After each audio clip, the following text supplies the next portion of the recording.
আপনাদের সবাইকে আমন্ত্রণ জানাচ্ছি 24 ঘন্টায় যমুনা টেলিভিশনের এই নিয়মিত আলোচনার আজকের আলোচনার বিষয় রাজনীতির গতিপথ। আপনাদের সাথে আছি আমি রাহাত মিনহাস।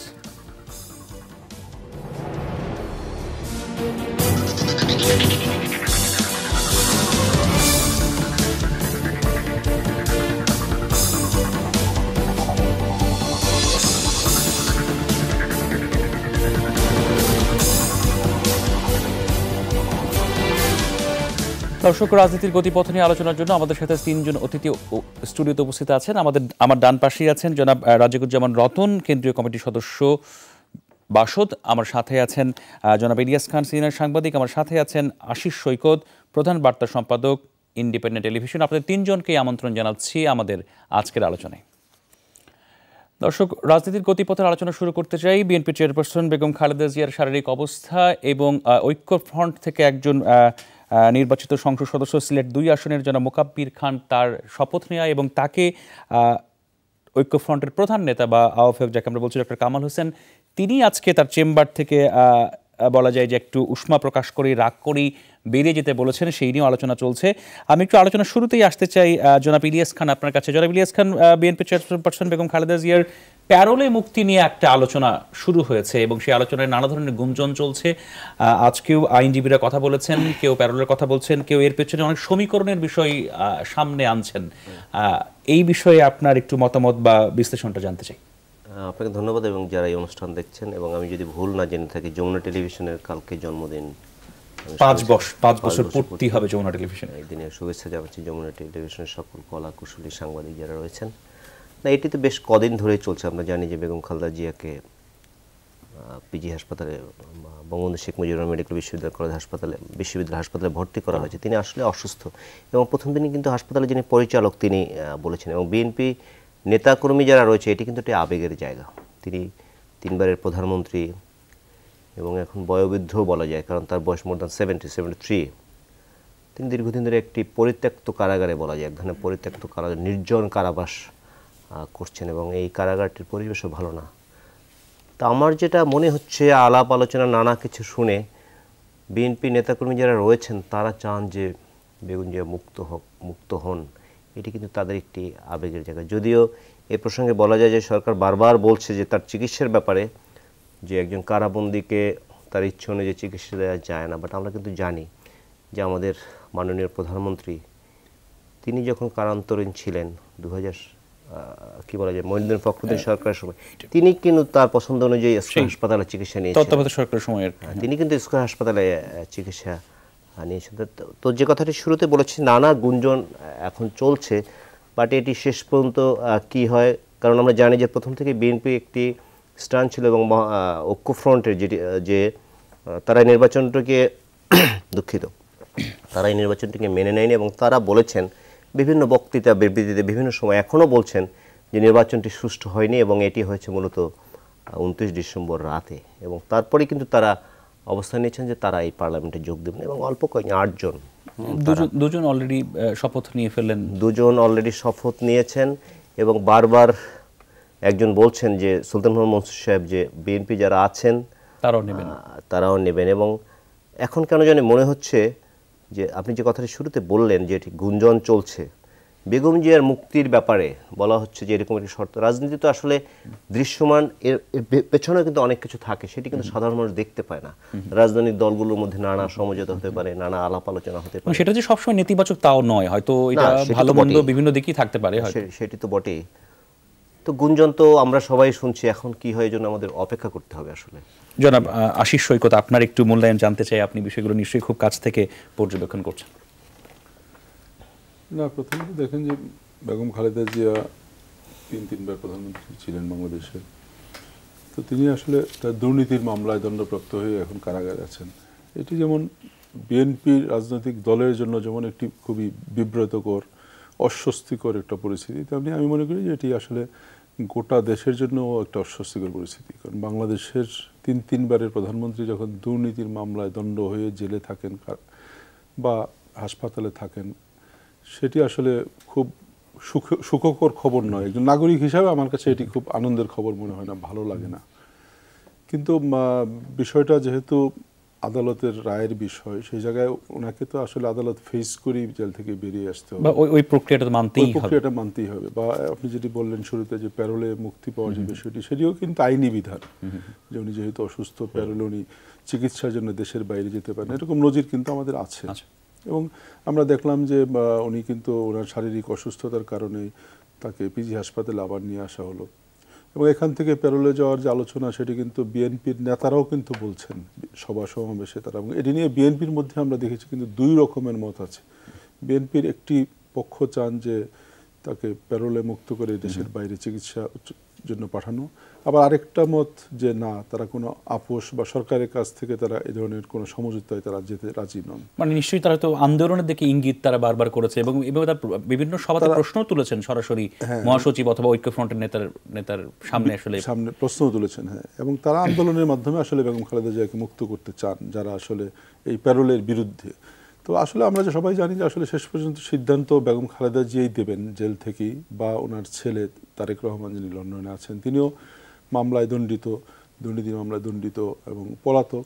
এবং কিন্তু যেহেতু একটি পারিবারিক বিষয় এবং দলের প্রধানও তারা, ফলে সিদ্ধান্তটা আসলে তাদের থেকেই আসবে। যারা আশিসুকে একটা ছোট্ট মন্তব্য জানতে আপনার কাছে, যেহেতু দুটো ধারা বর্তমানে বিএনপির মধ্যে সক্রিয় বলাই যায়, যে একটা হয়তো সমঝোতার পক্ষে আর একটা হয়তো আন্দোলনের পক্ষে, আপনি কোন কোন কোন পক্ষের আসলে কার্যকর ফলাফল দেখতে পান? আন্দোলনকে কার্যকর কোনো ফলাফল এই মুহূর্তে, এই বাস্তবতায় কি?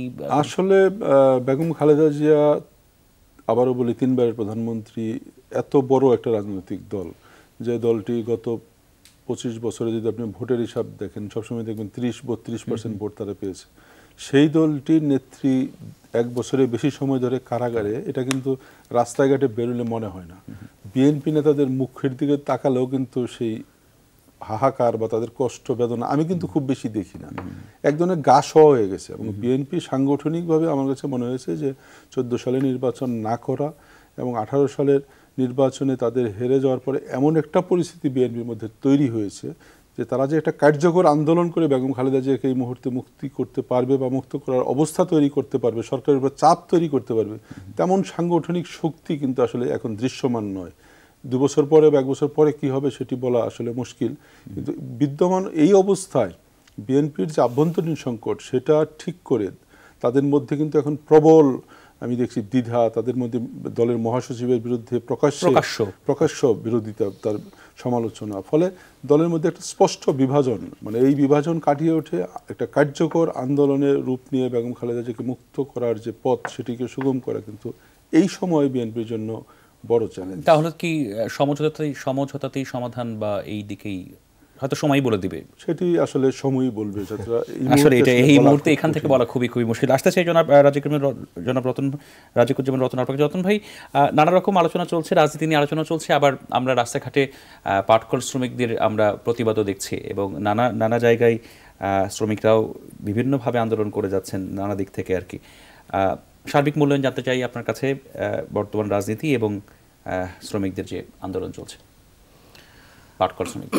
রাজনীতি যদি গণমানুষের বিষয়টা হয়, তা আমাদের দেশে আমরা অনেক দিন ধরে ক্ষমতাসীন এবং ক্ষমতা প্রত্যাশীদের মধ্যে গণমানুষের চাইতেও গদিটা অনেক বেশি গুরুত্বপূর্ণ হয়ে উঠেছে, যে কারণে গদিটাকে দখলে রাখা অথবা গদিটা হাতছাড়া হয়ে যাওয়ার আশঙ্কা, এই আমাদের রাজনীতির প্রধান আলোচনার বিষয়। সে কারণে দেখুন যে আমাদের বাংলাদেশের প্রধান রপ্তানি দ্রব্য ছিল একসময় পাট, সোনালী আঁশ, গৌরবের বিষয়। 77টা আমরা ধরুন দেশ স্বাধীন করলাম, 77টা আমাদের সরকারি পাটকল ছিল। এখন আমাদের সরকারি রাষ্ট্রায়ত্ত পাটকলের সংখ্যা 26, কর্মচারী শ্রমিকের সংখ্যা 26 থেকে 27,000, এর সঙ্গে বদলি শ্রমিকের সংখ্যা 23,000, কর্মচারীর সংখ্যা 3,000 সাড়ে 3,000। এরা আমাদের প্রায় 1,500 থেকে 2,000 কোটি টাকার পাটজাত দ্রব্য রপ্তানি হয় আমাদের এখান থেকে। কিন্তু ঘটনাটা হলো এরকম যে এত বড় একটা গুরুত্বপূর্ণ খাত, এর বাইরে কিন্তু খেয়াল করতে হবে আমাদের প্রায় 129টার মতো বেসরকারি পাটকল চালু আছে। 129টি? হ্যাঁ, 129টার মতো। রাষ্ট্রায়ত্ত পাটকলগুলো সেগুলো ঢুকছে দুটো কারণে। একটা হলো শ্রমিকরা কেউ 8 সপ্তাহ 10 সপ্তাহ ধরে বেতন পাচ্ছে না, এটা হলো একটা সমস্যা। দ্বিতীয় সমস্যা হচ্ছে যে রাষ্ট্রায়ত্ত কারখানার শ্রমিকদের জন্য একটা মজুরি ও উৎপাদনশীলতা কমিশন নামে একটা কমিশন আছে, তারা মজুরিটা নির্ধারণ করে। কিছুদিন আগে আপনারা জানেন যে সরকারি কর্মচারীদের সর্বনিম্ন পে স্কেল যেটা ঘোষণা করা হয়েছিল সেটা ছিল 8,250 টাকা বেসিক। তার অনেক দিন পরে শ্রমিকদের জন্য রাষ্ট্রায়ত্ত কারখানার শ্রমিকদের জন্য একটা মজুরি উৎপাদনশীলতা কমিশন ঘোষণা করা হয় ৮,৩০০ টাকা। 2015 সাল থেকে সরকারি কর্মচারীরা পেয়ে আসছেন এটা, কিন্তু আমাদের শ্রমিকরা কিন্তু এটা এখনো পাচ্ছেন না। আচ্ছা আচ্ছা, নতুন কমিশন স্কেল তো পাচ্ছেনই না, এমনকি তারা যে 4,130 টাকা 50 টাকা স্কেলের যেটা পেতেন সেই মজুরিও 7 সপ্তাহ 8 সপ্তাহ ধরে বকেয়া আছে। এর মধ্যে বড় সমস্যাটা কি, যে পাট তো কিনতে হয়, কিনে পাটজাত দ্রব্য তৈরি করতে হয়। এমন একটা দুর্নীতির চক্রে আটকা পড়ে আছে, যখন পাট ওঠে সেই সময় আমাদের পাটকলগুলো টাকা পায় না। যখন পাট 1500 টাকা মন থাকে, আবার যখন বেসরকারি পাটকলগুলো এসে কিনে ফেলে, যখন সরকারি পাটকলের পাট কেনার জন্য টাকা দেওয়া হয় তখন বাজারে পাটের দাম হয়ে যায় 2500, 2600, 2700 টাকা মন। আচ্ছা, তার সঙ্গে আছে পাটের এখানে দুষ্ট চক্র অবশ্যই অবশ্যই সময় মতো টাকা ছাড় করবে না এবং প্রয়োজন মতো টাকা ছাড় করবে না। একটা মিলকে তার তো একটা পরিকল্পনা থাকে, তাকে যদি বছরে যদি সে 1 লক্ষ বেল পাটজাত দ্রব্য তৈরি করে যদি, তাহলে তার এতখানি কাঁচা পাট কিনতে হবে, হয়তো টাকা দিল অর্ধেক। তাহলে এমনি করে এমন এক দুষ্ট চক্রের মধ্যে পড়ে আমাদের 77টা থেকে এখন 26টা এসে ঠেকেছে। বড় সমস্যাটা যেটা হয়েছে দেখেন, আমাদের পাটকলগুলো বন্ধ হওয়ার মধ্য দিয়ে দুটো সমস্যা হয়। একদিকে তো শ্রমিকরা চাকরি হারায়, আর একদিকে রাষ্ট্র তার জমি হারায়। কারণ এই পাটকলগুলো জমিগুলো রাষ্ট্রায়ত্ত, একদল মানুষ সেগুলো তখন সস্তায় কিনে নেয়, দখল করে। যেমন নদী মরে গেলে, হ্যাঁ, নদী মরে গেলে দখলদাররা জমি দখল করে, তেমনি রাষ্ট্রায়ত্ত কারখানাগুলো বন্ধ হয়ে গেলে সেটা শুধু কারখানা বন্ধ হয় তা নয়, জমিগুলোও তখন একটা দখল করার প্রক্রিয়ার মধ্যে থাকে।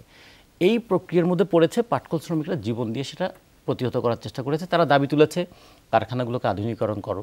গোটা দুনিয়াতে 9 দফা দাবি আছে, 9 দফা দাবি আছে, যে তাদের মজুরির দাবির সঙ্গে সঙ্গে কারখানা আধুনিকীকরণের দাবিটা আছে। তাদের যে মানে প্রভিডেন্ট ফান্ড, যে টাকাটা শ্রমিকরা প্রতি মাসে বেতন থেকে কেটে কেটে রেখেছিল, সেই টাকাটাও খরচ হয়ে গেছে। ফলে শ্রমিকরা যে চাকরি ছেড়ে এখন চলে আসবে, সে তার যে প্রভিডেন্ট ফান্ডের টাকা 20 বছর চাকরি করে যেটা জমিয়েছিল সেটাও পাওয়ার কোনো উপায় নেই। আমি ছোট্ট করে একটু জানতে চাই, আসলে এই আন্দোলনটা 3-4 দিন ধরে চলছে এবং আজকে একটু বিভিন্ন জায়গায় ভায়োলেন্ট রূপ নিয়েছে, খুলনার বিভিন্ন জায়গায়। আমি জানি না এর গতি প্রকৃতি কোন দিকে যাবে বা কী দাঁড়াবে। এটা কি সমাধানের জন্য কি যথাযথ উদ্যোগের কোনো ঘাটতি আপনি দেখেন অ্যাড্রেস করার প্রেক্ষাপটে? আমরা গত পরশু আমরা শ্রম প্রতিমন্ত্রীর সঙ্গে একটু কথা বলেছিলাম একটা প্রসঙ্গে। তারাও আমার মনে হয় একটা গা ছাড়া ভাব আছে। গা ছাড়া ভাব মানে ঠিক আছে, চলুক, দেখা যাক কতটুকু পারে। শ্রমিকরা যে শ্রমিক সপ্তাহে মজুরি পান 1,800 টাকা, এবং আপনি দেখেছেন তাদের কি দুর্দশাগ্রস্ত জীবন। এই মানুষগুলো 3 দিন ধরে রাস্তায় পড়ে আছে। শুধু এখন খুলনায় না, খুলনা থেকে এটা ছড়িয়ে পড়েছে রাজশাহীতে, আবার এছাড়া চট্টগ্রামে, মানে যতগুলো রাষ্ট্রায়ত্ত কারখানা সবগুলোতে 1 দিন 2 দিন 3 দিন হাজার হাজার শ্রমিক রাস্তায় থাকলে কোনো না কোনোভাবে একটা উত্তেজনা থেকে যে কোনো দিকে এটা ডাইভার্টেড হয়ে যেতে পারে। আমার মনে হয় যে এটাও একটা প্রত্যাশা, যে ইনভাইট করছে যে এরকম একটা বিশৃঙ্খলার দিকে আসুক, তাহলে শৃঙ্খলা প্রতিষ্ঠান নামে তাদেরকে দমনের দিকে নিয়ে যাওয়া যাবে। ফলে এটাও কিন্তু খুব মানে ভালো প্রক্রিয়া না। এই আন্দোলন কিন্তু এবছরের নয়, গত কয়েক বছর ধরে চলছে। প্রতি বছরেই এই পাট মৌসুমের সময় তাদের এই প্রশ্নটা আসে এবং প্রতি বছরে এটা কোনো রকমের অ্যাডহক ভিত্তিতে এটা সমাধান করার চেষ্টা করা হয়। আমরা বারবার বলেছিলাম যে এটা একটা সুনির্দিষ্ট পরিকল্পনা করো। পাটের রপ্তানি কিন্তু বাংলাদেশে বাড়ছে, অদ্ভুত ব্যাপার, মানে পাটজাত দ্রব্য রপ্তানি কিন্তু ক্রমাগত আমাদের বাড়ছে, কিন্তু রাষ্ট্রায়ত্ত পাট কলগুলো ক্রমাগত না। আমরা যত যে পাটকে তো একটা রাষ্ট্রের সর্বোচ্চ পদ্ধতিতে গুরুত্ব দেওয়া হচ্ছে এবং আমাদের ব্যক্তিগত ব্যবহার্য যে দৈনন্দিন জিনিসপত্র, তাতে কিন্তু আমরা পাটের জাত পণ্য আমরা নিজেরাও ব্যবহার করছি। তার মানে এর যে আপনার একটা ইতিবাচক ব্যবহার বলে দুটো জিনিস বলে আমি একটু শেষ করি, যে আমাদের যেমন ধরুন গার্মেন্টস, তার কাঁচামালটা আসে বাইরে থেকে, বাজারটাও বাইরে, ফলে পুরোটাই একটা বিদেশ নির্ভর বিষয়। আর পাট উৎপাদন হয় আমাদের এখানে, তার বিরাট একটা অংশ কনজিউম করি আমরা এবং একটা বড় অংশ আমরা বাইরে রপ্তানি করি। আর একটা বিষয়, যদি পরিবেশের কথা ভাবি, আমরা ধান উৎপাদন করতে করতে আমাদের জমির যেভাবে প্রোডাক্টিভিটিটা নষ্ট হয়ে যাচ্ছে, পাট সেখানে জমিটাকে রক্ষা করে। পাটের পাতার যে ডিফলিয়েশন হয় সেটা আবার আমাদের জমির উর্বরতা বাড়ায়, এবং পাট আবার একটা পাট থেকে কিন্তু আমি আবার কাগজ উৎপাদন করার জন্য প্রয়োজনীয় কাঁচামালও পেতে পারি। এবং পাটের যে সবুজ যে অংশটা, যেটা আঁশ বলে, এটাকে এখন রিফাইন করে প্রায় পলিথিনের মতোই দ্রব্য তৈরি করা যাচ্ছে, যেটা আমাদের জুট রিসার্চ ইনস্টিটিউট থেকে করেছে, এবং সেটা আবার বায়োডিগ্রেডেবল, সেটা পচনশীল বলে, সেটা আবার পরিবেশে ক্ষতি করবে না। খুবই সাফল্যের সাথেই কাজটি করেছেন তারা। সমস্ত দিক থেকে দারুণ সম্ভাবনা আছে, কিন্তু আমাদের পাটকলগুলো তারা একটা মৃত্যুর দিকে তাদের ঠেলে দেওয়া এটি আরেকটি বিষয় যে পাটজাত যে বহুমুখী পণ্য, আমাদের কিন্তু কমন ধারণা হচ্ছে পাট দিয়ে বোধহয় শুধু আমরা বস্তা এগুলি তৈরি করি, এবং ব্যাগই হয়তো, আসলে কিন্তু তা না। 1 টাকার পাট কিন্তু ভ্যালু অ্যাড করে এটি 500 টাকা হতে পারে, এবং পৃথিবীর বিভিন্ন জায়গায় কিন্তু এগুলো এখন রপ্তানি হচ্ছে। সবচেয়ে বড় খবর হচ্ছে যে পৃথিবীর অনেক জায়গায় পলিথিন বন্ধ হয়ে যাচ্ছে, এবং বিলিয়ন পাটের ব্যাগের চাহিদা রয়েছে। সেটি যদি ঠিকভাবে কাজে লাগানো যেতে পারে, এটা কিন্তু একটা বিরাট সেক্টর হতে পারে। আমি জনাব আশিস সুতিকের মন্তব্য জানতে চাই, আমরা কি এটাকে অ্যাড্রেস করতে কোনো কারণে দেরি করছি, যেটা রতন সাহেব উল্লেখ করলেন, যে এটাকে আমরা অ্যাড্রেস করার জন্য? এটা তো আসলে অনেক দিন ধরেই আমার কাছে মনে হয় যে এটা বোধহয় খুব পরিকল্পিতভাবে করা হচ্ছে, এবং শুধু এই সরকার নয়, এর আগের সরকারগুলো আমরা দেখেছি যে আস্তে আস্তে কিন্তু এই সরকারি পাটকলগুলো কমে আসছে, কিন্তু বেসরকারি পাটকলগুলো কিন্তু আবার বাড়তে শুরু করেছে। এই যে রতন ভাই যে হিসাবটা দিলেন, 100-র উপর বেসরকারি পাটকল, এবং এগুলো কিন্তু সবগুলো আবার লাভজনক।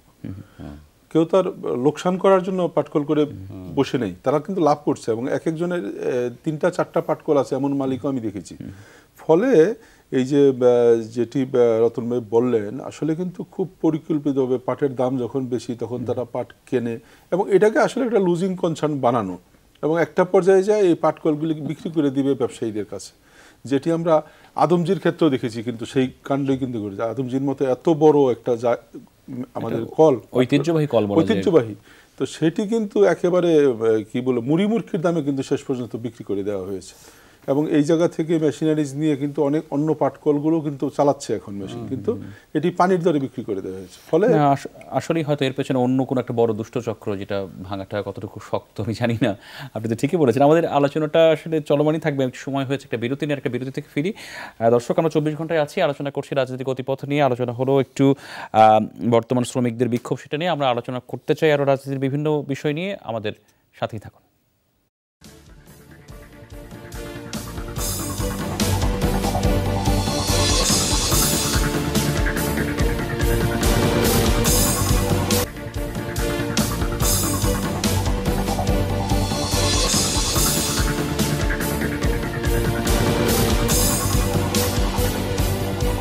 দর্শক, আবার আমন্ত্রণ। 24 ঘন্টায় আমাদের আলোচনা চলছে রাজনীতির গতিপথ নিয়ে, রাজনীতির বিভিন্ন বিষয় নিয়ে আমরা আলোচনা করছি। এবার একটু আসতে চাই শুরুতেই জনাব আশিস সৈকত আপনার কাছে।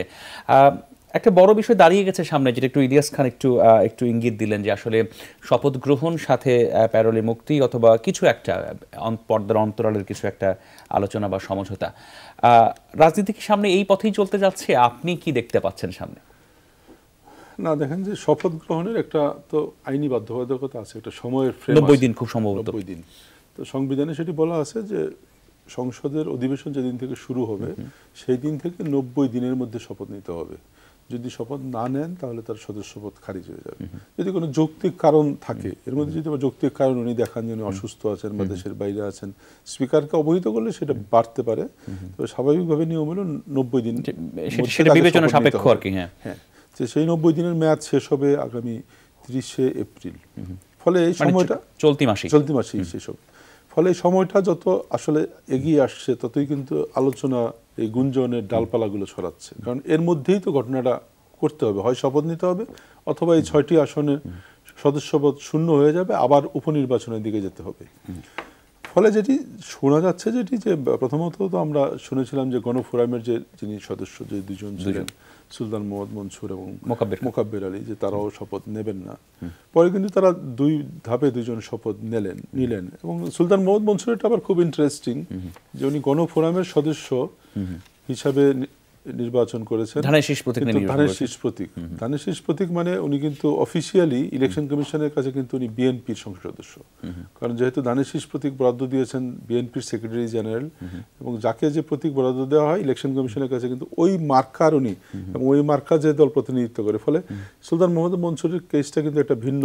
তার মানে ওনার যে প্রতীক বরাদ্দের যে ফর্ম বা দাপ্তরিক কাগজপত্র, তাতে জনাব ফখরুল সাহেবের আলমগীর সই করেছেন, কারণ ধানের শীষ প্রতীক গণফোরাম দিতে পারবে না। আচ্ছা।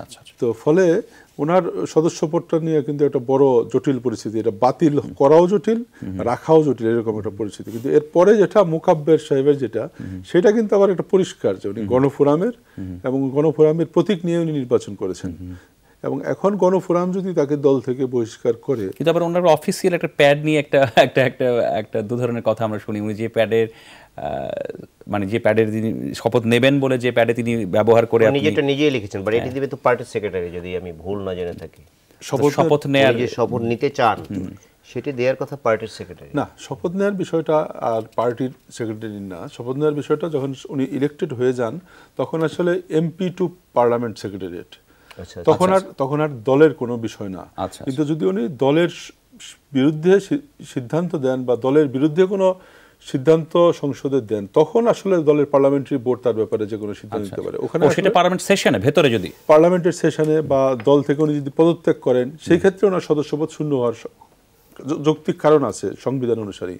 কিন্তু এই সুলতান মোহাম্মদ মনসুরের ক্ষেত্রে কিন্তু এটি খুবই জটিল প্রক্রিয়া হবে। কিন্তু পরবর্তীতে গণফোরামের যিনি নিলেন তার ভাগ্যে কি হয় মুকাব্বের, সেটি আসলে এখন পর্যন্ত স্পষ্ট নয় যে কি দাঁড়াবে শেষ পর্যন্ত। তবে বিএনপির যে 6 জন এখনো শপথ নেননি, সেটি কিন্তু তাদের মধ্যেও কিন্তু যারা এই 6 জনের মধ্যে কিন্তু একেবারেই নতুন মুখ আছেন, রাজনীতি নতুন মুখ আছেন 3 জন, আবার হয়তো প্রথমবারের মতো সংসদ নির্বাচিত হয়েছেন।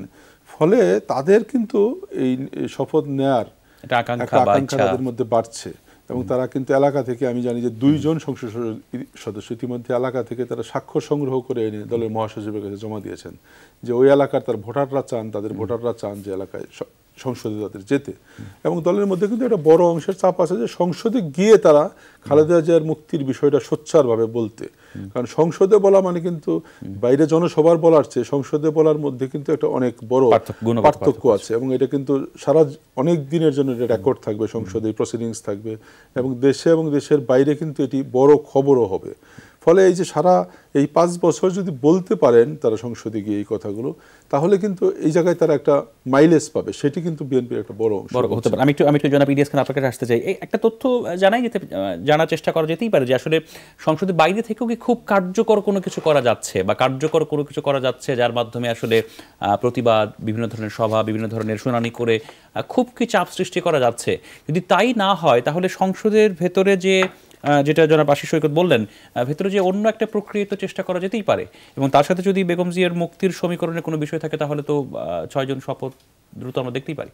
না, এই জন্য তো এটি আলোচনা হচ্ছে যে বেগম জিয়ার মুক্তি এবং 6 জনের শপথ যে বিষয়ে প্রায় 1 সপ্তাহ ধরে এটি বেশ আলোচনা চলছে। বেগম জিয়াকে যখন হাসপাতালে আনা হয়েছে, না এটি তো এখন সবাই আমরা জানি যে আসলে বাইরে আন্দোলন সৃষ্টি হয়নি।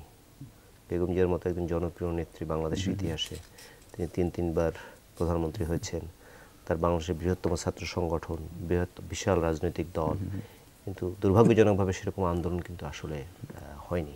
এবং আরও একটু বিষয় এখন আলোচনা হচ্ছে যে এত বড় একটি নির্বাচন, যে নির্বাচনকে বিএনপি বলছে যে এটি প্রহসনী নির্বাচন, বাংলাদেশের অনেক মানুষ বিশ্বাস করে, প্রশ্ন তুলেছেন অনেকেই। এবং আমরা যারা হয়তো বিভিন্ন কারণে আমরা বলি না, বাট আমরা জানি যে নির্বাচনটি কি হয়েছে, যে যেখানেই থাকি যে অনেকেই জানে, ম্যাক্সিমাম লোকই জানে।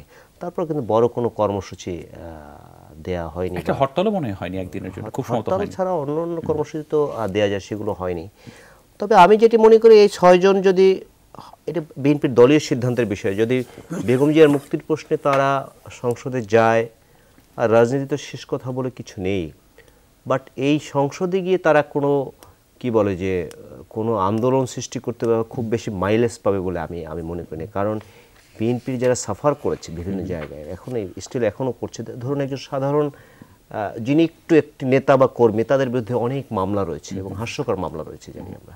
তো গ্রামের মানুষগুলোর সঙ্গে অনেক সাফার করেছে যারা এই নির্বাচনটি দেখেছে, অনেকে বাড়ি থাকতে পারেনি, ঘরে থাকতে পারেনি। সেক্ষেত্রে এই 6 জন নতুন করে পার্লামেন্টে গিয়ে বরং তারা এক ধরনের কি বলা যায় ঘৃণার মধ্যে পড়বে, যেমন ইতিমধ্যে পড়েছে সুলতান মোহাম্মদ মনসুর এবং গতকাল বোধহয় মোকাব্বির খান, তিনি আজকে ডক্টর কামাল সাহেব আমরা যতটুকু জানি তার চেম্বার থেকে বের করে দিয়েছেন। এবং ডাকসুর ভিপি, সাবেক ভিপি, তিনি এত বড় নির্লজ্জ, ধানের শীষে তিনি জিতেছেন, এখন তিনি এমনভাবে কথা বলছেন, এই নির্লজ্জতা ইতিহাসে সাক্ষী হয়ে থাকবে। এবং তিনি ইতিহাসে হয়তো তিনি পার্লামেন্ট 5 বছর পার করবেন, জানি না পার্লামেন্ট 5 বছর পার করবেন কিনা, তিনি একজন রাজনীতিতে একজন ভিন্ন টাইপের বেইমান হিসেবে কিন্তু সবসময় চিহ্নিত হয়ে থাকবেন।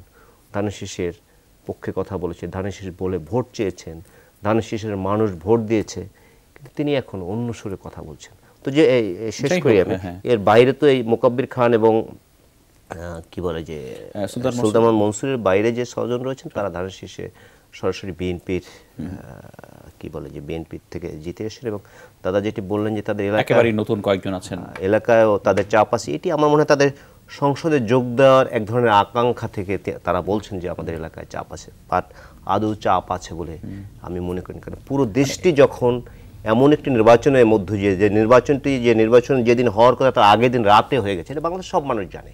এখন হয়তো এই আকাঙ্ক্ষাটা কি কোনোভাবে অমূলক বা অযৌক্তিক মনে করা যায় কিনা? আপনি দলীয় ডিসিপ্লিন থাকলে দলের সিদ্ধান্ত তো আপনাকে মানতে হবে।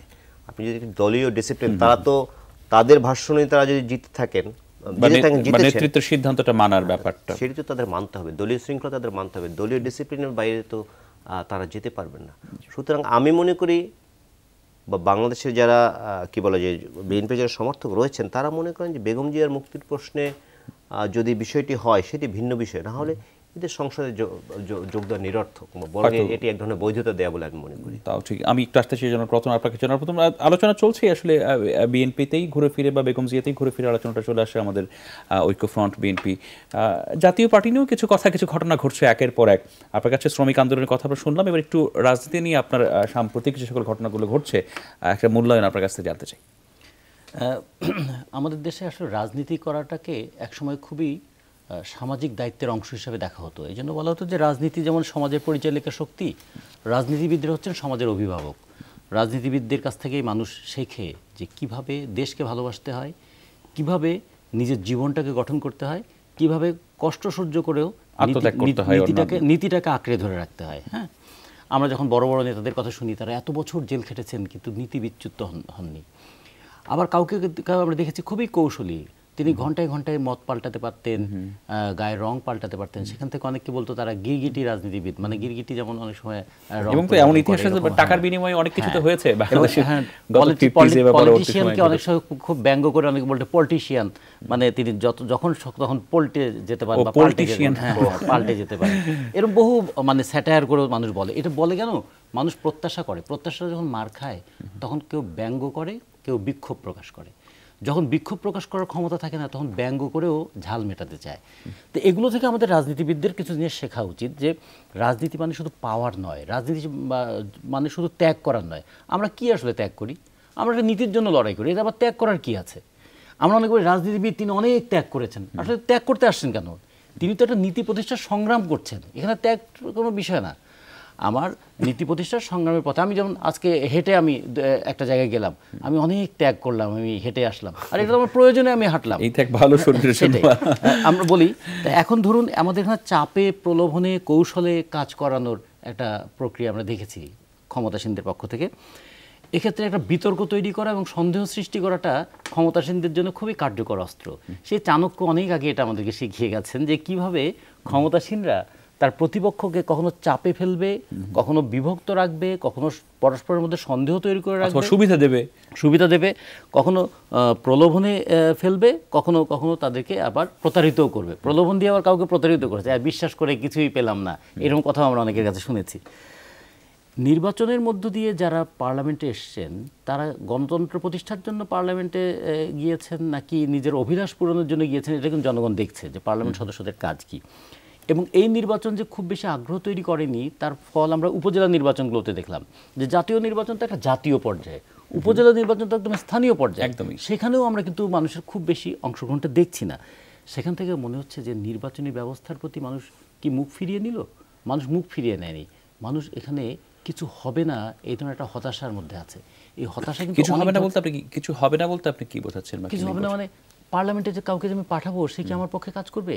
সে তো তার ট্যাক্স ফ্রি গাড়ি থেকে শুরু করে অন্যান্য সুযোগ সুবিধাগুলো নিতে থাকবে। এই ধরনের একটা বিষয়, মানে পার্লামেন্টেও যে একটা মানে কার্যকর ডিবেট হবে, এই প্রত্যাশাটা অনেক সময় করে না বলে ভোট দিতে যেমন যায় না, উপজেলাতেও সেমনি, যে উপজেলার চেয়ারম্যান কী করবেন এটা আমরা জানি। এরকম পরিস্থিতিটা তৈরি হয়েছে। আমরা মনে করি এটা আমাদের আপনি যেরকম চিত্রের কথা বলছেন, এটা কি খুব ভালো কিছু?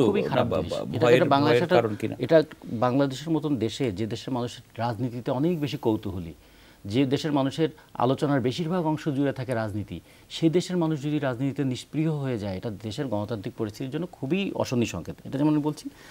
আর একটা জিনিস একটু বলতে চাই যে এই যে কালকেও একটু কথা বলছিলাম যে এরশাদ বিরোধী আন্দোলন যখন আমরা করেছিলাম তখন তার নাম সঙ্গে ছিল তো যে এরশাদ CMLA, আমরা ওটাকে ব্যাখ্যা করে বলতাম ক্যান্সেল মাই লাস্ট অ্যানাউন্সমেন্ট।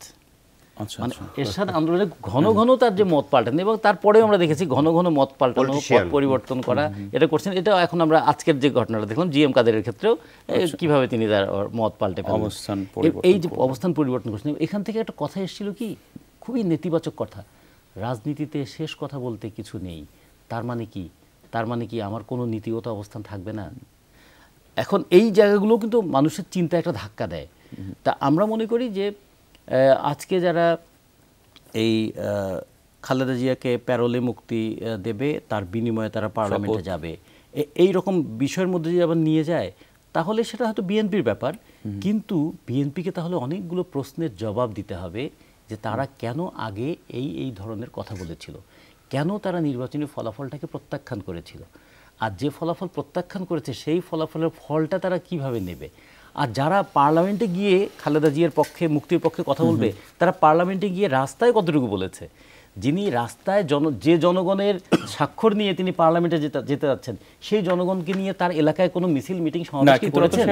আবার তো আসলে বেগম জিয়া তো আসলে বিএনপির জন্য আবেগের একটা বিষয়। বেগম জিয়া দলের প্রধান, এবং জানি না, নিশ্চয়ই সেই বিষয়েও ইলিয়াস খানের কাছে আমি শুনতে চাইবো পরে আর কি। আমরা এই আলোচনাটা একটু বিরতির পরে শুরু করতে চাই। দর্শক, এর সাথে 24 ঘন্টা সময় নিতে 24 ঘন্টায় নিচ্ছে আরেকটা বিরতি, ফিরছি একটু পরেই, আমাদের সাথেই থাকুন।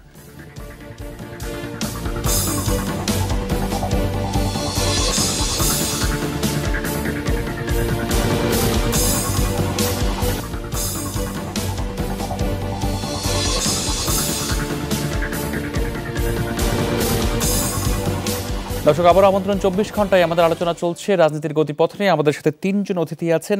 এই পর্যায়ে আমি আসতে চাই জনাব ইলিয়াস খান আপনার কাছে। আপনি খুব সম্ভবত রাজনীতির গতিপথ নিয়ে কিছু বলতে চাচ্ছিলেন, এবং জাতীয় পার্টির রাজনীতি নিয়েও আপনার কাছে ছোট মন্তব্য জানতে চাই, সবশেষ আপডেট। রাজনীতির গতিপথ সাম্প্রতিককালে একটি প্রবণতা আমরা লক্ষ্য করছি যে পাকশালকে খুব মহিমান্বিত করে বক্তব্য দেওয়া হচ্ছে সরকারের সর্বোচ্চ পর্যায় থেকে বিভিন্ন পর্যায়ের আওয়ামী লীগের নেতারা। এটি একটি আতঙ্কের কারণ, এবং আপনি দেখবেন যে বিভিন্ন জায়গায় বিভিন্ন বক্তৃতার বিবৃতিতে বাকশাল খুব ভালো শাসন ব্যবস্থা ছিল না, একদলীয় শাসন ব্যবস্থা, যে ভালো শাসন ব্যবস্থা এটি এটি এটি এটি আমাদের কি বলা যায় যে আমরা বুঝতে পারছি না। এই প্রসঙ্গে ন্যারেটিভ বা কিছু একটা আপনি মনে, এই প্রসঙ্গে বলা হচ্ছে বারবার, এটি বলা হলে বিএনপি কেউ যদি বলে যে জিয়াউর রহমান যোগ দিয়েছিলেন, তো জিয়াউর রহমান সাহেব যদি যোগও দিয়ে থাকেন তাহলে কি বাকশাল খুব গণতান্ত্রিক শাসন ব্যবস্থা হয়ে গেল? উনি যোগ দিয়েছেন, ওকে, অসুবিধা নেই, বাট ইট ডাজন্ট মিন যে এটি খুব গণতান্ত্রিক শাসন ব্যবস্থা। জিয়াউর রহমান সাহেব কেন, বাংলার সব লোক যদি যোগ দিয়ে থাকে, এটি একদলীয় কি বলা যায় যে, এবং গণতন্ত্র বিরোধী শাসন ব্যবস্থা ছিল। এবং বাংলাদেশের মানুষ যে গণতন্ত্রের জন্য লড়াই করেছে, যুদ্ধ করেছে, সেই গণতন্ত্রকে হত্যা করে একদলীয় শাসন ব্যবস্থা কায়েম করা হয়েছিল, এবং গণমাধ্যমের অধিকার হরণ করা হয়েছিল। সব পত্রিকা, সব মিডিয়া বন্ধ করে দেওয়া হয়েছে 4টি বাদে। তো আমি একটি আতঙ্ক প্রকাশ করছি এই আজকের এই সুযোগে, কেন জানি আমার কাছে মনে হচ্ছে সরকার অন্য কোনো ভিন্ন কোনো পদক্ষেপ নিচ্ছে কিনা। যেমন আরেকটি বিষয় চাউর আছে, আমরা জানি যে চায়নার সাথে সাম্প্রতিককালে সরকারের খুব সখ্যতা রয়েছে আমরা যতটুকু জানি, এবং চায়না কিন্তু একদলীয় শাসন ব্যবস্থা চলছে ভিন্ন ফরম্যাটে। আমি খুব আতঙ্কিত হচ্ছি যে বাংলাদেশের মানুষ যে দীর্ঘ লড়াই সংগ্রাম করে গণতান্ত্রিক ব্যবস্থা প্রতিষ্ঠা করেছে, দেশ স্বাধীন করেছে। চায়না শাসন ব্যবস্থা, চায়নার উন্নতি তো অনেকের কাছেই প্রশংসনীয় বিভিন্নভাবে, এই না, এটা হয়তো তাদের মেন্টাল মেকআপ আর এই ভূখণ্ডের মানুষের মেন্টাল মেকআপ একরকম না। এই ভূখণ্ডের মানুষ যুগে যুগে আমি উন্নতির কথা বলছি, জন্য রক্ত দিয়েছে। আপনি কথা বলতে পারবেন না, আপনাকে খুব চমৎকার জায়গায় বসিয়ে রাখা হলো, কিন্তু আপনি কথা বলতে পারবেন না, বাংলাদেশের মানুষ এটি মানবে না। এখন যে অবস্থা, যেমন আমি দুদিন আগে একটা আলোচনা শুনছিলাম, একজন আওয়ামী লীগ সমর্থক এক ব্যক্তি বলছিলেন যে টকশোতে তো আমরা সবাই কথা বলছি, তো বাক স্বাধীনতার মানদণ্ড কি টকশো? সেটা তো নিশ্চয়ই না। তো গতিপথ যেটি বললেন, সেই আমি একটু আমার উষ্মা এবং কি বলা যায় যে আতঙ্ক প্রকাশ করে। একই সঙ্গে জাতীয় পার্টি চালানো, এটি চালাচ্ছে বিভিন্ন জায়গা থেকে। আমরা জানি জাতীয় পার্টি কে নেতা হবেন বা না হবেন, এটি জাতীয় পার্টির বাইরে থেকে ঠিক করে দেওয়া হচ্ছে। সুতরাং জাতীয় পার্টির যা হচ্ছে, আজকে এই নেতা আছেন, কালকে তিনি নাই, আবার নতুন করে একজন আসছেন। এবং এরশাদ সাহেবের ব্যাপারে তো আমরা জানি যে তিনি সকালে যা বলেন বিকেলে তা বলেন, এবং বাংলাদেশে একমাত্র রাষ্ট্রপতি না, এবং একমাত্র তিনি যেভাবেই হোক 9 বছর দেশ শাসন করেছেন, বাট এই ব্যক্তিটির প্রতি বাংলাদেশের মানুষের কোনো মর্যাদা বোধ নেই। বাংলাদেশের মানুষ তাকে কোনোদিন মর্যাদা দেয়নি, এবং সেই কাজটি তিনি এই জীবনের শেষ পর্যায়ে এসেও আবার কন্টিনিউ করছেন। আশিস সৈকত। না, প্রথম আমি আসলে আবার একটু অন্যদিকে একটু যেতে চাই যে যে রাজনীতির গতিপথ আসলে যদি ধরেন যে গণতন্ত্রের কথা বলি বা ভোটের গণতন্ত্র বা আমরা ভোটাধিকার রক্ষা, সেই জায়গাটা যদি বলি ধরেন সেই জায়গাটায় একটা নাজুক পরিস্থিতি তো আছে, সেটা বাস্তবতা। কিন্তু এর বাইরে যদি আবার ভিন্ন দিকে একটু তাকাই যে আমরা কি 90 সালের পর থেকে কোনো নির্বাচনই কি আমরা খুব বেশি প্রশ্নহীন করতে পেরেছি? কোনো না কোনোভাবে নির্বাচন নিয়ে কিন্তু প্রশ্ন উঠেছে। আবার যারা পরাজিত হয়েছেন তারা তো কখনোই মানেননি। ইভেন 2008 সালের নির্বাচন সেটাও তো মানা হয়নি, সেটাও তো প্রশ্নবিদ্ধ করার কথা বলা হয়েছে। এবং একটা নতুন ট্রেন্ড যারা দেখি যে আমাদের যারা তরুণ ভোটার, যারা তরুণ প্রজন্ম, একটা বড় অংশ আমাদের দেশে, তারা কিন্তু আসলে এখন রাজনীতি নিয়ে আসলে কম মাথা ঘামান। আমরা উন্নত দেশগুলোতে কিন্তু এই প্রবণতাটা দেখি যে মানুষ কিন্তু রাজনীতি নিয়ে আমাদের এই তৃতীয় বিশ্বের মতো বা আমাদের এই অঞ্চলের মতো এত বেশি পপুলার বিষয় রাজনীতি না তাদের কাছে কর্মসংস্থান, তাদের কাছে অর্থনীতি, এগুলো তাদের কাছে অনেক বেশি গুরুত্বপূর্ণ। আমাদের এই তরুণ প্রজন্মের কাছেও আমার কাছে মনে হয় যে তাদের কাছে বড় ইস্যু আসলে জীবনমানের উন্নয়ন, তাদের কাছে বড় ইস্যু কর্মসংস্থান। কারণ তাদের এখন নিরাপত্তা, আমরা সরকারি নিরাপত্তার জন্য শিক্ষার্থীদের মাঝে মাঝে রাস্তায় তারা নেমে কিন্তু একটা মোড় পাল্টে দিল। এখন কিন্তু রাস্তায় আপনি দেখবেন যে হেলমেট ছাড়া কোনো মোটরসাইকেল চলে না, সবার মাথায় হেলমেট, যাত্রী এবং প্যাসেঞ্জার দুজনের মাথায় হেলমেট। এটা কিন্তু একটা বড় পরিবর্তন সমাজে। আপনি যদি দেখেন এত সংকটের মধ্যেও কিন্তু আমাদের মাথাপিছু আয় বেড়েছে, আমাদের জিডিপি রেকর্ড করেছে, মানে এত জিডিপি আর কখনো হয় নাই। এইসব উন্নয়নগুলো কিন্তু দৃশ্যমান। নানা সংকট, বিশ্বব্যাংকের নানা বাধার মধ্যে পদ্মা সেতু এখন দৃশ্যমান। আপনি যে কোনো রাস্তায় যাবেন, ঢাকা শহর থেকে বেরিয়ে যে কোনো হাইওয়ে যাবেন, দেখবেন যে উন্নয়নের কর্মযজ্ঞ চলছে। ফলে এই যে উন্নয়ন কাজগুলো, এগুলো কিন্তু কোনো না কোনোভাবে আমাদের জাতীয় জীবনে এসে প্রভাব, সেখানে কর্মসংস্থানের সৃষ্টি হচ্ছে, সেখানে অর্থনীতির চাকাটা খুব সচল আছে। একদিকে যেমন আমরা সুশাসনটা আমরা আসলে সেই অর্থে কায়েম করতে পারিনি, আমাদের সরকার সেটি করতে হয়তো পারিনি গত 10, 15, 20 বছরে, কিন্তু অনেক কিছু থেকে কিন্তু আমরা বের হয়ে এসেছি। আপনার নিশ্চয়ই মনে আছে 2004-05 সালে বাংলাদেশ যে একটা জঙ্গি আতঙ্কের দেশে পরিণত হয়েছিল, একটা বোমা, একটা গ্রেনেড, নিরাপত্তাহীনতার যে জায়গা তৈরি হয়েছিল, সেই জায়গা থেকে কিন্তু বাংলাদেশ অনেকটাই বেরিয়ে আসতে পারছে। এই সন্ত্রাসবাদ বা জঙ্গিবাদের বিরুদ্ধে তো বাংলাদেশের অবস্থান বিশ্বব্যাপী ভীষণভাবে প্রশংসিত হচ্ছে, নিঃসন্দেহে।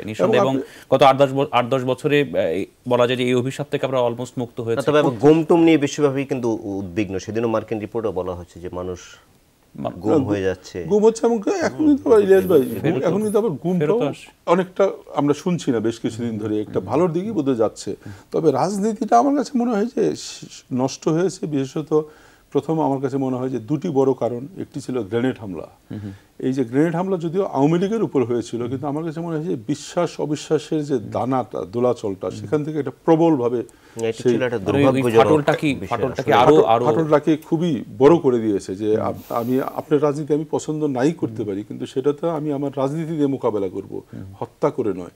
সেই জায়গাটায় এই যে অবিশ্বাসটা ঢুকে গেছে রাজনীতিতে, সেই জায়গা থেকে কিন্তু আমাদের রাজনীতি বেরোতে পারছে না। এবং খুব সম্ভবত ওই মামলার আপনার যে রায়, তাতে তার পর্যবেক্ষণে বিচারপতি, যিনি বিচারক ছিলেন, তিনিও বলেছেন যে আসলে এইভাবে একেবারেই নিশ্চিহ্ন করে দেওয়ার যে চেষ্টা, খুবই খুবই বাংলাদেশের রাজনীতি না নিঃসন্দেহে নিন্দনীয়, খুবই চরম নিন্দনীয় কত হয়ে থাকবে। আর এরপরে যদি বলি সর্বশেষ যে রাজনীতি বিমুখ যে হচ্ছে তরুণ প্রজন্ম, তার একটা বড় কারণ বোধহয় 2014 সালের যে আন্দোলনটি, 14 সালের নির্বাচনের পরে যে 3 মাসের যে একটা জ্বালাও পোড়া আন্দোলন হয়েছিল, আপনি নিশ্চয়ই মনে আছে। অবরুদ্ধ মানুষকে পুড়িয়ে কয়লা করে দেওয়া হয়েছিল। আমরা রাতে বাড়ি ফিরতে পারবো কিনা, আমরা যখন কাজ করে যেতাম, একটা অনিশ্চয়তার মধ্যে স্কুল কলেজ বন্ধ হয়ে যাচ্ছিল 3 মাস টানা। এবং সেটি কিন্তু আসলে মানুষকে, সেই আন্দোলনটি যদিও বিএনপি করেছিল বা বিএনপি জামাত করেছিল, সেই আন্দোলনটি কিন্তু শুধু বিএনপির আন্দোলনকে ক্ষতিগ্রস্ত করেনি। আমি মনে করি যে বাংলাদেশের গণতান্ত্রিক যে কোনো আন্দোলনকে সেই আন্দোলনটি ক্ষতিগ্রস্ত করেছে। অসংখ্য ধন্যবাদ। আসতে সেই জন্য রতন, আপনার কাছে আসলে একটু সামারি বা শেষ মন্তব্য জানতে চাই। রাজনীতি নিয়ে কথা হচ্ছে, রাজনীতি বিমুখতা নিয়ে কথা হচ্ছে, ক্ষমতার এক কেন্দ্রীকরণ নিয়ে কিছু কথা আমাদের সামনে চলে আসলো। ইলিয়াস সাহেব এবং জনাব আশিস সৈকত উল্লেখ করলেন যে আসলে কোন দিকে যাচ্ছি আমরা রাজনীতি নিয়েই, এই দেশ থেকে রাজনীতি সামনে কোনভাবে কিভাবে পরিচালিত হবে। শুধু আমাদের এখানে নয়, গোটা পৃথিবীতে যদি রাজনীতি বিমুখ একটা প্রজন্ম গড়ে ওঠে, তার পরিণতি কি হয়? ট্রাম্পের মতন মানুষ আমেরিকাতে চলে এসছে, আর ইংল্যান্ডে দেখুন ব্রেক্সিট নিয়ে তাদেরকে কি করতে হচ্ছে। রাজনীতি বিমুখ প্রজন্ম ভোট দিতে যায়নি, তার ফলে কি হয়েছিল, এখন কি খেসারতটা তাদের দিতে হচ্ছে। আর আমাদের এখানে ধরুন আমাদের প্রজন্ম যদি রাজনীতি বিমুখ হয়ে যেত তাহলে কি আমরা স্বাধীনতা যুদ্ধটা করতে পারতাম, আমরা কি স্বৈরাচারের বিরুদ্ধে লড়াই করতে পারতাম? আজকেও আমাদের প্রজন্ম যদি রাজনীতি বিমুখ হয়ে যায়, আমাদের মাটির নিচের গ্যাস সম্পদ বলি আর মাটির উপরে মানব সম্পদ বলি, এই দুটোর সুষ্ঠু ব্যবহার কিভাবে হবে, সেগুলো কে দেখবে? আমাদের একদিকে উন্নয়নের এত আমরা দৃশ্যমান পদ্মা সেতু দেখছি, আমাদের ফ্লাইওভার দেখছি, কেন আমাদের ফ্লাইওভার এবং আমাদের মহাসড়ক নির্মাণ চীনের চেয়ে খরচ বেশি, ভারতের চেয়ে খরচ বেশি? কেন এই যে এলএনজি আমদানি হচ্ছে, ভারত প্রতি 1000 ঘনফুট নিয়ে আসবে $6, আমরা কেন $10 নিয়ে আসবো? কোর্ট যখন প্রশ্ন করেছে, এগুলো মানে এগুলো কে তুলবে এই আওয়াজগুলো? ফলে একদিন নজরুল বলেছিলেন যে যুবক তোমরা ছাড়া কে এই মানুষের কান্নাকে তুলে ধরবে? ফলে আমাদের যুবক যদি এরকম রাজনীতি বিমুখ হয়ে যায়, তাহলে আমাদের এই জনগণের কান্নাটাকে, জনগণের আশাটাকে কে তুলে ধরবে? আশাটাকে তুলে ধরে তারা যারা আশাকে ধ্বংস করে তার বিরুদ্ধে যেমন প্রতিবাদ করবে, জনগণের কান্নাটাকেও তুলে ধরে সেটাকে তারা প্রতিবিধান করার চেষ্টা করবে। এর নামই তো রাজনীতি। কিন্তু রাজনীতিটা আজকে আমাদের দেশে হয়েছে কোনো না কোনো প্রকারে দখলের ব্যাপার। যেমন একদিকে নদী দখল, আরেকদিকে গদি দখল। এই দখলের একটা সংস্কৃতি এমনভাবে তৈরি হয়েছে যে এর মধ্যে আমাদের সমস্ত মনন জগৎটা আটকে পড়েছে, যেখানে রাজনীতি মানুষের চিন্তার বিকাশ ঘটায়, যুক্তি করবার একটা ক্ষমতা দেখায়। আমাদের এখন বলি বাক স্বাধীনতা নেই, অনেকে বলে কেন আপনারা তো টিভিতে কথা বলছেন, এটা আসলে বাক স্বাধীনতার পরিবর্তে এটা বাক্স স্বাধীনতা হয়েছে। বাক্সের মধ্যে বলছি, কিন্তু রাস্তায় কথা বলতে গেলে কিন্তু বিপদ আছে আপনার। ফলে সব মিলিয়ে আমরা একটা এইরকম যেন না হই যে নিজেরাই নিজের হাতে পায়ে শিকল বেঁধে রাখি, নিজেরাই নিজেরা সেলফ সেন্সর করে নিজের মুখটাকে বন্ধ করে রাখি, তাহলে এই জাতির জন্য বড় বিপদ অপেক্ষা করবে। কারণ আমাদের তো আর কোনো সম্পদ নাই, আমাদের মানব সম্পদটাই সবচেয়ে বড় সম্পদ। সেটা যদি দক্ষ এবং কার্যকর ব্যবহার করতে হয়, একটা সুষ্ঠু গণতান্ত্রিক রাজনীতি ছাড়া সেটা সম্ভব নয়। অসংখ্য ধন্যবাদ জনাব রাজিকুজ্জামান রতন, কেন্দ্রীয় কমিটির সদস্য বাসদ। আপনি খুবই সুচিন্তিত মতামত এবং দারুণ শব্দ চয়ন করেছেন আমাদের জন্য, আমরা খুবই আনন্দের সাথে আপনার শব্দগুলো গ্রহণ করছি। ধন্যবাদ জানাচ্ছি জনাব ইলিয়াস খান, সিনিয়র সাংবাদিক। ধন্যবাদ জানাচ্ছি জনাব আশিস সৈকত, প্রধান বার্তা সম্পাদক, ইন্ডিপেন্ডেন্ট টেলিভিশন। দর্শক, এই ছিল আজকে আমাদের 24 ঘন্টার আয়োজন। দর্শক, আপনাদের সবাইকে ধন্যবাদ জানাচ্ছি এবং যমুনা টেলিভিশন আজকে রাত 12টা থেকে যমুনা টেলিভিশন তার 5ম বর্ষ পূরণ করে ষষ্ঠ বর্ষে পদার্পণ করতে যাবে। আশা করছি আগামীতেও আপনাদেরকে আমাদের সাথে পাবো। এর সাথে শেষ করছি আজকের 24 ঘন্টা। এতক্ষণ সাথে থাকার জন্য ধন্যবাদ সবাইকে।